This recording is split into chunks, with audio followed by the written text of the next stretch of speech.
Quiero dedicar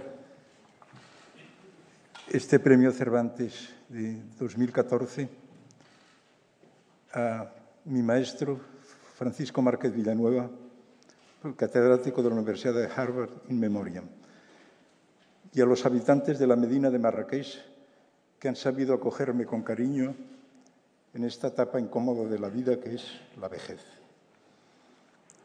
El texto es una frase cervantina, a la llana y sin rodeos. En términos generales, los escritores se dividen en dos esferas o clases: la de quienes conciben su tarea como una carrera y la de quienes la viven como una adicción. El encasillado en las primeras cuida de su promoción y visibilidad mediática, aspira a triunfar. El de las segundas, no.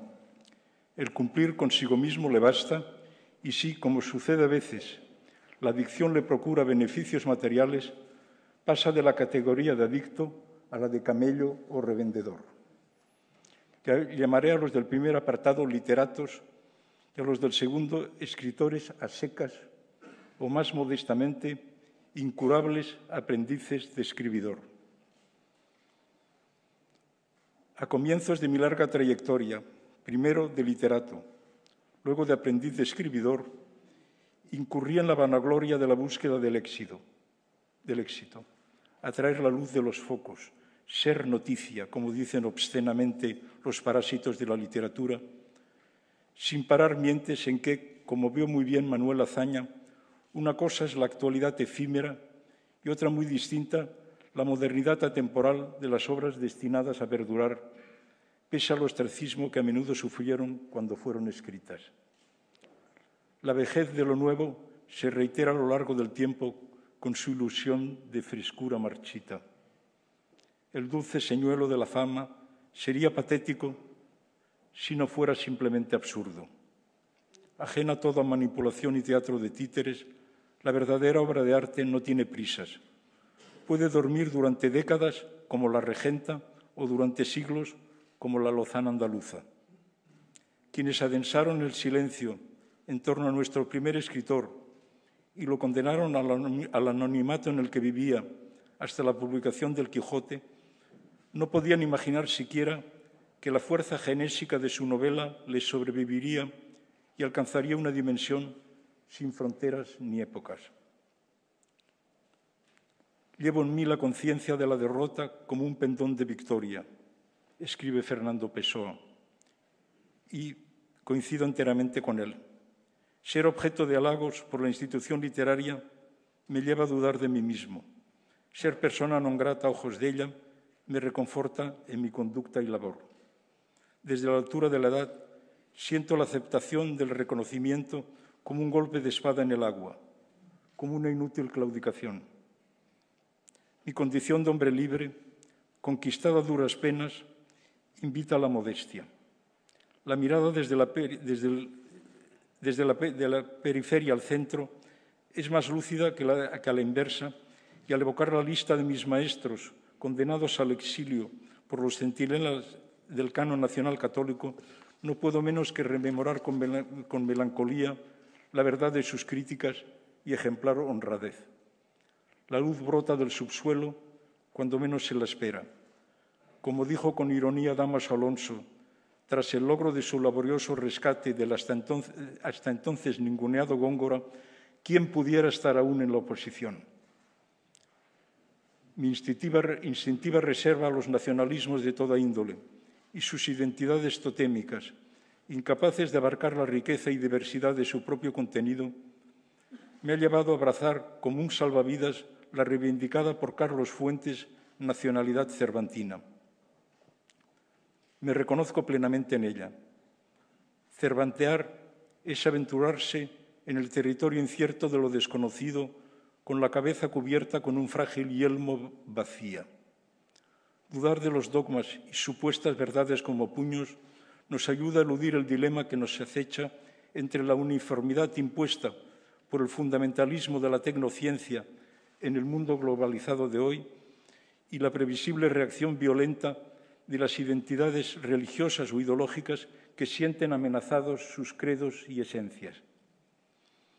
En vez de empecinarse a desenterrar los pobres huesos de Cervantes y comercializarlos tal vez de cara al turismo como santas reliquias fabricadas probablemente en China, ¿no sería mejor sacar a la luz los episodios oscuros de su vida tras el rescate laborioso de Argel? ¿Cuántos lectores del Quijote conocen las estrecheces y miseria que padeció? Su denegada solicitud de emigrar a América, sus negocios fracasados, estancia en la cárcel sevillana por deudas, difícil acomodo en el barrio malfamado del Rastro de Valladolid con su esposa, hija, hermana y sobrina en 1605, año de la primera parte de su novela, en los márgenes más promiscuos y bajos de la sociedad. Hace ya algún tiempo dediqué unas páginas a los titulados Documentos cervantinos hasta ahora inéditos del presbítero Cristóbal Pérez Pastor, impresos en 1902, con el propósito, dice, de que reine la verdad y desaparezcan las sombras. Obra cuya lectura me impresionó en la medida en que, pese a sus pruebas fehacientes y a otras indagaciones posteriores, la verdad no se ha impuesto fuera de un puñado de eruditos y más de un siglo después las sombras permanecen. Sí, mientras se suceden las conferencias, homenajes, celebraciones y otros actos oficiales que engordan a la burocracia oficial y sus vientres sentados, la expresión es de Luis Cernuda, pocos, muy pocos, se esfuerzan en evocar sin antojeras su carrera teatral frustrada, los tantos años en los que, dice en el prólogo del Quijote, duermo en el silencio del olvido. Ese poetón ya viejo, cito, más versado en desdichas que en versos, fin de la cita, que aguarda en silencio el refrendo del falible legislador que es el vulgo.